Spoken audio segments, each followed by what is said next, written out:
It's part of an effort to ramp up pressure on Tehran after unilateral withdrawal by Washington from the Iran nuclear deal. The U.S. administration wants to stop all Iranian oil exports. Today I'm announcing that we will no longer grant any exemptions. We're going to zero across the board.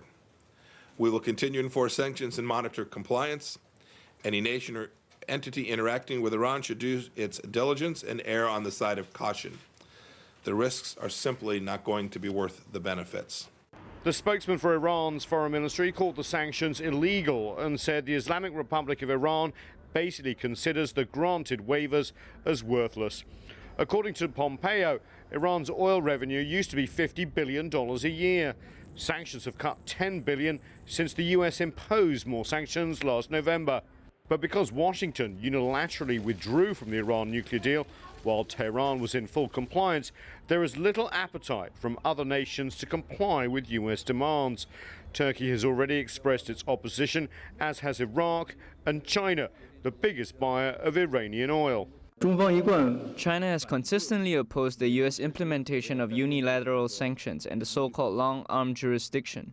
The cooperation between China and Iran is open, transparent, reasonable, and legitimate, and deserves to be respected.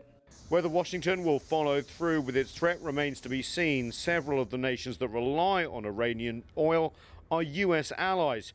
Italy, Greece and Turkey are all members of NATO. Japan and South Korea, key U.S. allies in the Asia-Pacific. Washington says energy supply disruptions can be solved by increased supply from Saudi Arabia, Iran's main regional adversary, and also from other oil-producing nations.